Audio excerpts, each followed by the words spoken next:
ఈ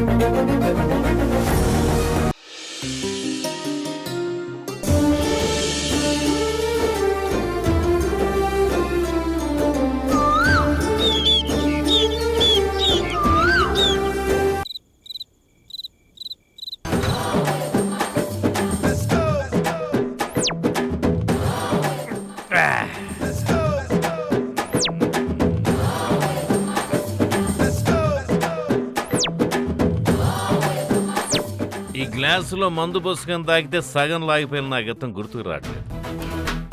బాటిల్తోనే తాగేస్తే అప్పుడైనా నా గతం గుర్తుకు వస్తుంది. చెప్తా.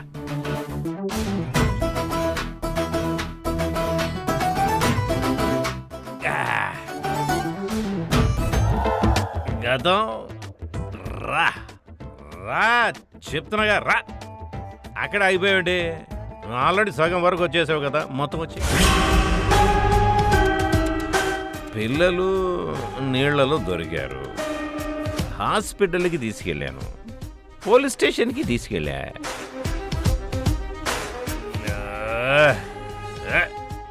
సగం వచ్చేసావు కదా, మిగతా సగం కూడా వచ్చేయి. వచ్చేయి రావే అబ్బా, వచ్చేయి రా. అయ్యయ్యో అయ్యగారు, ఎప్పుడు లేనిది ఇంట్లోనే ఇలా తాగుడు మొదలు పెట్టారేంటి అయ్యగారు? ఎప్పుడు లేని నువ్వు లోపలికి ఇలా వచ్చావేంటి?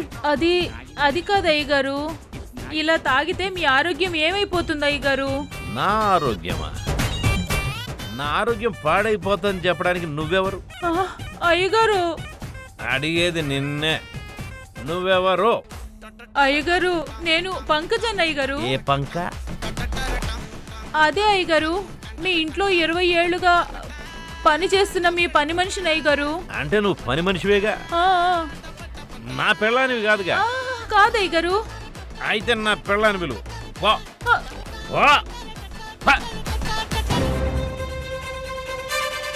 మొన్నేవో గతం గుర్తుకొస్తుందని ఫుల్లుగా తాగేసి గదిలోకి తీసుకెళ్లి కాళ్ళు పట్టమన్నాడు, చేతులు పట్టమన్నాడు, తల పట్టమన్నాడు. ఈరోజు కూడా ఫుల్లుగా తాగేసినట్టున్నాడు. ఏం జరుగుతుందో ఏంటో. నిజంగానే నేను వాడి భార్యననుకుని చెయ్యకూడదు ఏదైనా చెయ్యాలని చూస్తే. అమ్మగారు మిమ్మల్ని అయ్యగారు పిలుస్తున్నారమ్మా. ఏ పంకజం, నాకు తలనొప్పిగా ఉండి పడుకున్నానని ఏదో ఒక అబద్ధం చెప్పి మేనేజ్ చేసేయి. ఆ పరిస్థితి లేదమ్మగారు. ఇప్పటికీ ఒక బాటిల్ అయిపోయి 2వ బాటిల్ కూడా తాగుతున్నారు. ఆయన్ని మేనేజ్ చేయడం నా వల్ల కాదమ్మా. ఇప్పుడు మీరు వెళ్ళలేదనుకోమ్మా, ఆయనకి ఏదైనా అయితే సేవలు చేయాల్సింది మీరే. నా మాట విని వెళ్ళండి అమ్మగారు.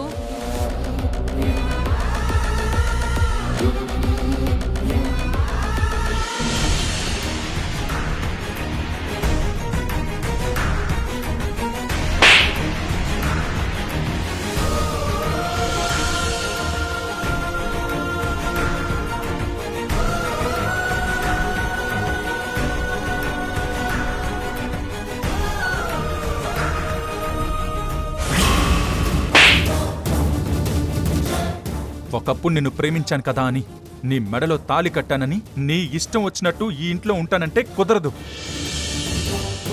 మా అమ్మ విషయంలో తేడా వస్తే అవసరమైతే మెడ పట్టుకుని బయటికి గెంటేయాల్సి వస్తుంది.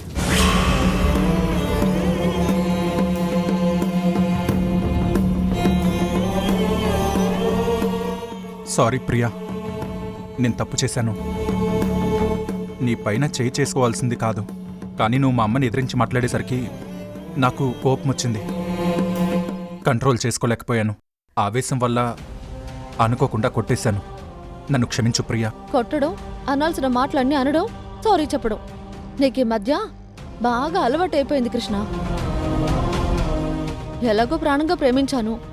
ఎంత తిట్టినా, ఎన్నిసార్లు కొట్టినా ఇలా పడుంటాననే కదా. అయినా నువ్వు అక్కడే ఉన్నావుగా కృష్ణ. నువ్వే చెప్పు, నేనేదైనా కావాలని ఆవిడని ఎదిరించి మాట్లాడనా? ఆవిడేంటి ఆవిడ? ఆవిడ మాకు అమ్మ, నీకు అత్తయ్య. అత్తయ్య అని పిలవలేవా? సరే అత్తయ్యే, నేనేం కాదనట్లేదు. మా రానమ్మ అత్తయ్య గురించి, నా గురించి ముందు అనవసరంగా మాట్లాడేసి నోరు పారేసుకుంది అత్తయ్య కదా. కాబట్టే నేను అలా మాట్లాడాల్సి వచ్చింది. అయినా సరే తప్పు నాదే అన్నట్టు నా మీద చేయి చేసుకున్నావు. టాబ్లెట్స్ విషయంలో కూడా ఇలాగే జరిగింది. అత్తయ్య మెడికల్ షాప్ నుంచి టాబ్లెట్స్ తెప్పించేసి నన్ను ఇరికించింది. రానమ్మ అత్తయ్య దయ వల్ల నిజం బయటపడింది కాబట్టి సరిపోయింది. లేదంటే అందరూ కలిసి ఈ పాటికే నీకు నాకు డైవర్స్ ఇప్పించేవారు. చూడు, మా అమ్మ ఏదీ కావాలని చేయలేదు. ఏదో అలా జరిగిపోయింది. అయినా ఇప్పుడు జరిగిపోయిన వాటి గురించి నేనేం మాట్లాడలేదే. కానీ ఎప్పుడో జరిగిపోయిన విషయానికి మాత్రం మీరు నన్ను మా అత్తయ్యని పదే పదే నిందిస్తూ ఉండొచ్చు. అంతే కదా కృష్ణ? అది వేరు, ఇది వేరు. ఏది వేరు కాదు కృష్ణ. ఏదైనా మనం చూసే విధానాన్ని బట్టే ఉంటుంది. ఒక పొరపాటును పగతోనో కోపంతోనో చూస్తే అది కొండంత తప్పులా పెద్దగానే కనిపిస్తుంది. అదే ఒక మనిషి మీద ఉన్న ప్రేమతో క్షమించే గుణంతో చూస్తే మేం చేసిన ఆ తప్పు చాలా చిన్నదిగా కనిపిస్తుంది. బంధాలు, మనుషులు మనం జీవితాంతం కలవాలనుకున్నప్పుడు వాళ్ళు చేసే తప్పుల్ని పట్టుకుని మనం వేలాడకూడదు కృష్ణ. మనస్ఫూర్తిగా క్షమించగలగాలి. అలా క్షమించలేని గుణం లేని చోట ఏ ప్రేమ నిలబడదు, ఏ బంధమో మిగలదు. సారీ చెప్పాను కదా అని క్లాస్ పీకుతున్నావా? లేదు కృష్ణ, అర్థం చేసుకోమంటున్నాను. మా విషయాల్లో అక్కడే ఆగిపోయేసి నువ్వు ఆలోచించొద్దు అంటున్నాను. అర్థం చేసుకుని ప్రవర్తించాల్సింది నువ్వే ప్రియా. 21 సంవత్సరాలు అమ్మ ప్రేమకి దూరమై బతికాను. ఇన్నాళ్లకి మా అమ్మ మాకు దొరికింది.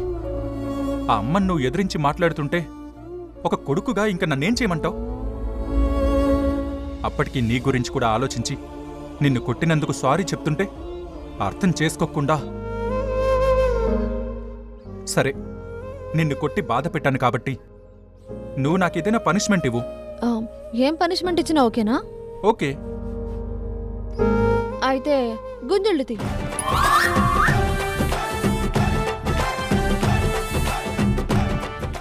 ఏంటి చూస్తున్నావు? మొన్న నాతో గుంజళ్ళు తీయించావుగా, ఇప్పుడు నువ్వు గుంజళ్ళు తీ. ఏంటి రివెంజా? ఏ తీయలేవా? హలో, ఏం మాట్లాడుతున్నావు నువ్వు? 1,00,000 గుంజీలు తీయమన్నా తీస్తాను. అంత స్టామినా ఉంది ఇక్కడ. అయితే తీ. తీస్తాను. నాకు లెక్క ఏంటి? ఇదిగో, ఖాళీగా చూస్తూ ఉండకుండా లెక్క పెడతా ఉండు. ఎన్ని గుంజీలు తీస్తానో లెక్క తెలుస్తుంది. సరే, ముందు నువ్వు స్టార్ట్ చేయి. స్టార్ట్ చేయి. చేస్తా. 1 2 3 4 5 6 7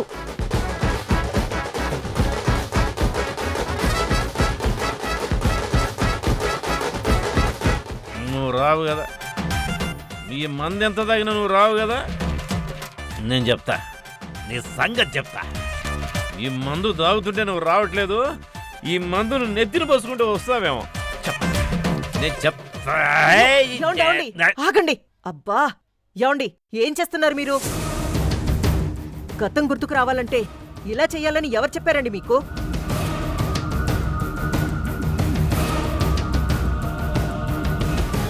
ఏంటండి అలా చూస్తున్నారు? నువ్వెవరు?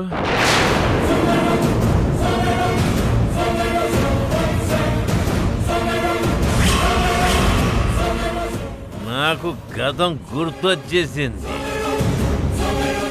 నువ్వెవరు?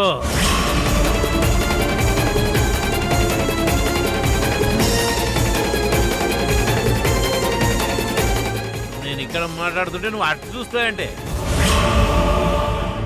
ఎవరు నువ్వు? నిజంగానే నీకు గతం గుర్తొచ్చిందా? నా మత్తు ఎప్పుడు సరిగ్గానే ఉంటుంది. ముందు నువ్వెవరో చెప్పు. నేను తేజ, నీ చిత్రని. చిత్రానా? ఏ చిత్ర? ఈ పేరుతో నాకెవ్వరు తెలియదు. ఎవరు నువ్వు? ఈ రోజుతో నా పనైపోయింది. వీడికి నిజంగానే గతం గుర్తొచ్చింది. నేనెవరో గుర్తులేదా తేజ? నీ భార్య చిత్రావతిని. భార్య? నా భార్య? నువ్వు అసలు నా భార్యవే కాదు.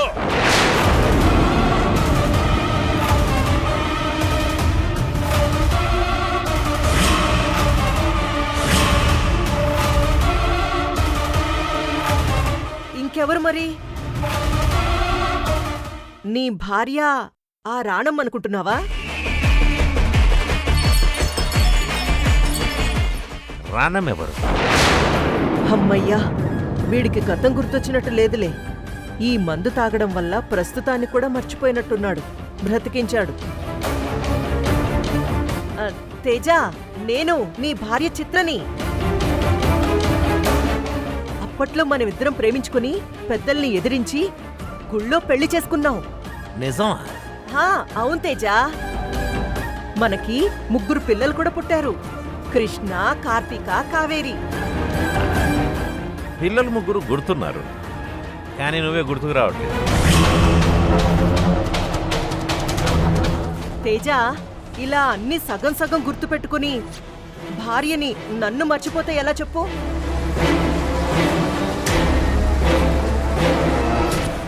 ఇలా అయితే నీ చిత్రని నేనేమైపోవాలి?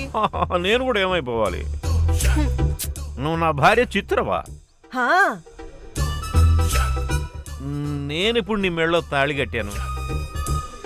వీడు మళ్ళీ మొదటికే వచ్చాడు. వీడికి గతాన్ని గుర్తు చేయలేక నా గతాన్ని నేను మర్చిపోయేలా ఉన్నాను. అదేంటి తేజ, అన్నీ మర్చిపోయావా? అసలు నువ్వు ఈ మందు తాగడం వల్లే ఇలా జరిగింది. సరిగ్గా చూడు తేజ, నేను నీ చిత్రని. నన్ను బాగా చూడు.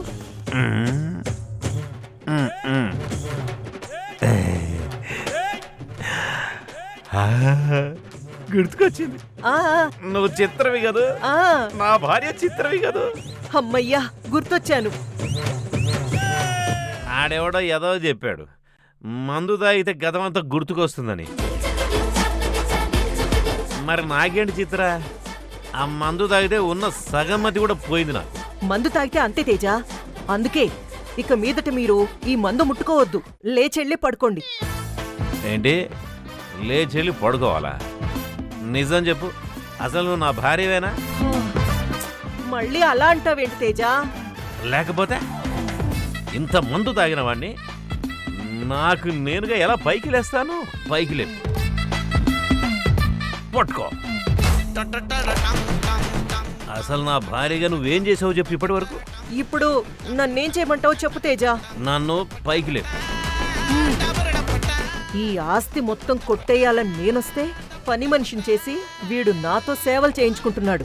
ఇప్పుడు రూమ్లోకి తీసుకెళ్ళాక ఇంకేం చేయమంటాడో ఏంటో. ఏంటో ఆలోచిస్తున్నావు? తీసుకెళ్ళా. ఆ, ఆ.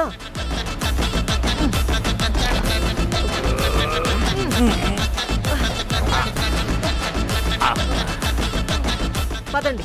ఇప్పుడు అబ్బా, రా తేజ.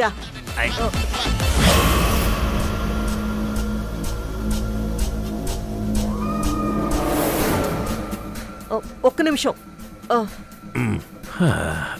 ఏదో చిత్ర. ఆగండి ఆగండి. మీకేం కావాలో ఏమిస్తే సెట్ అవుతారో నాకు బాగా తెలుసు. తెస్తానుండండి.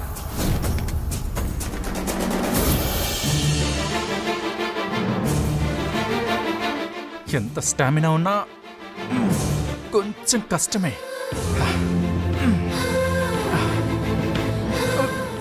అమ్మా, లెక్క పెడుతున్నావా?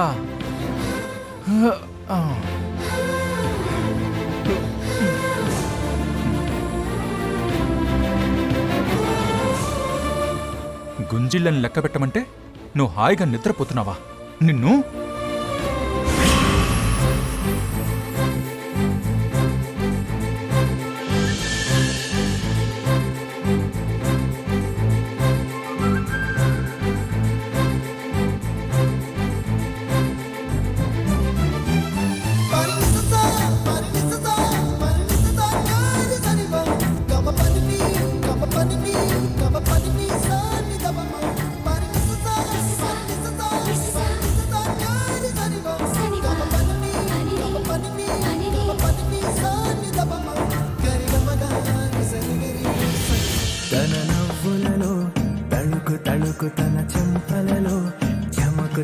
తనకు తన మువ్వలలో జనకు జనకు సరికొత్త కళ.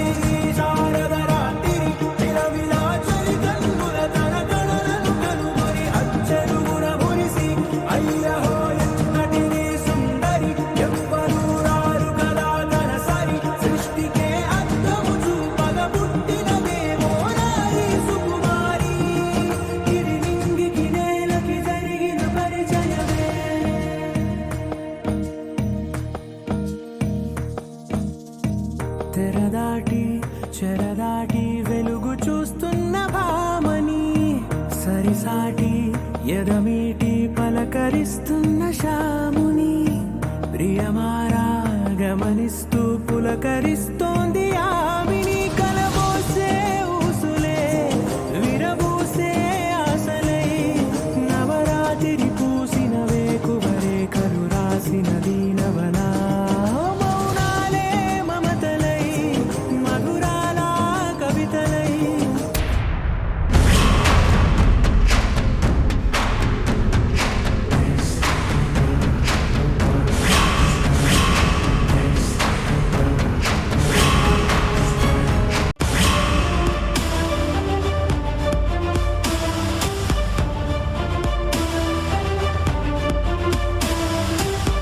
ఇదిగోండి, ఇది తాగండి. ఇందాకే కదా మందు తాగొద్దన్నావు, ఇప్పుడు మళ్ళీ తాగమని చెప్తున్నావు.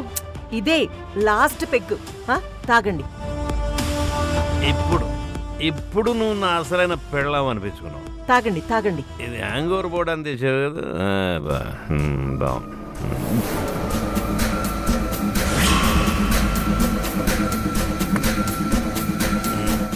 ఇలా ఇవ్వండి, పర్వాలేదు.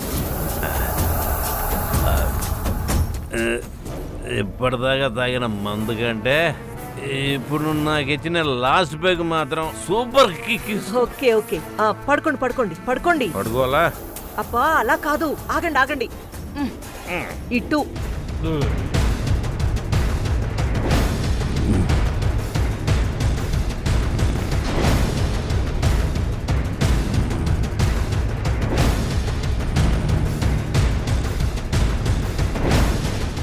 ఇంకెన్ని రోజులు భరించాలో ఏంటో వీణ్ణి.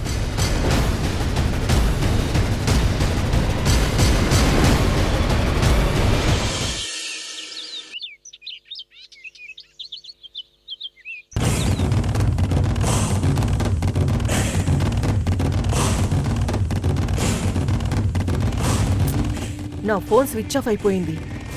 ఛార్జర్ ఎవరు తీశారు? ఇల్లంతా వెతికాను, కనపడట్లేదు. కావేరి రూమ్లో చూద్దాం.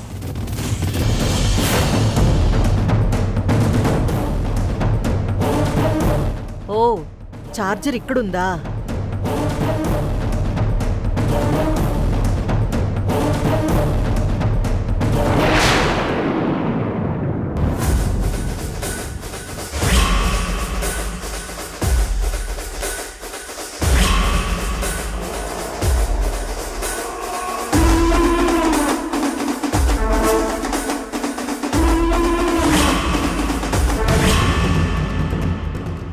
కళ్యాణ్, నేను నిన్ను తప్పుగా అర్థం చేసుకున్నాను.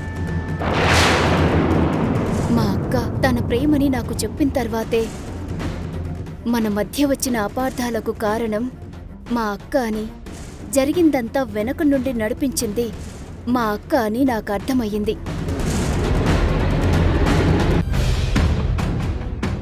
నువ్వు చాలా మంచివాడివి కళ్యాణ్. నా ప్రేమ కోసం ఎంతలా నువ్వు పరితపిస్తూ నా దగ్గరకొస్తున్నా నిన్ను చీకొట్టి నాకు దూరంగా పంపించేస్తున్నాను. నిన్నిలా బాధ పెడుతున్నందుకు నాకు చాలా కష్టంగా ఉంది. కానీ మా అక్క కోసం నిన్ను బాధ పెడుతూ నన్ను నేను శిక్షించుకుంటున్నాను.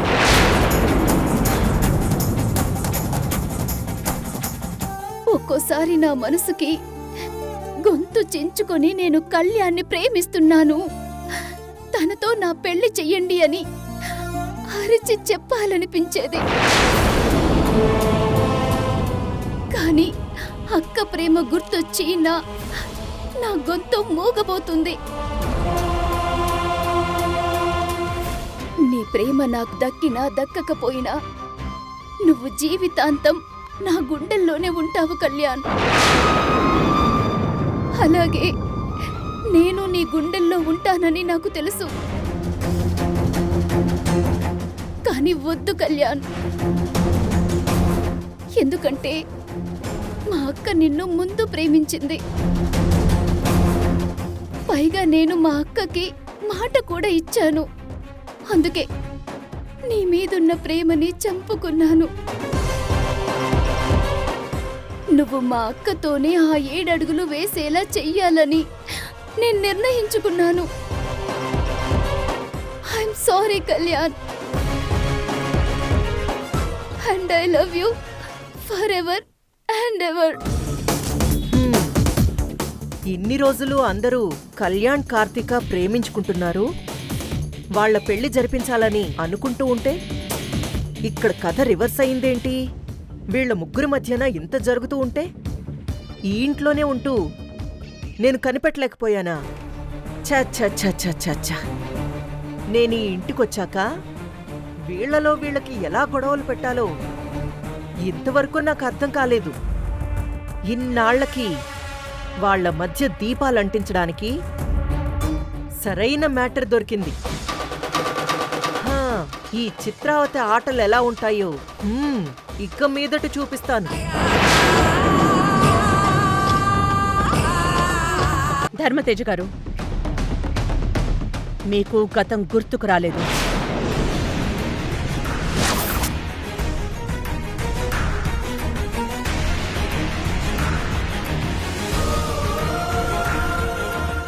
ఇన్ని రోజులు నా ముందు గతం గుర్తుకొచ్చినట్టు నటించారు కదా. అలా నటించాల్సిన అవసరం ఆయనకేంటి రాణమ్మా? అసలు నువ్వేం మాట్లాడుతున్నావో నీకైనా అర్థమవుతుందా?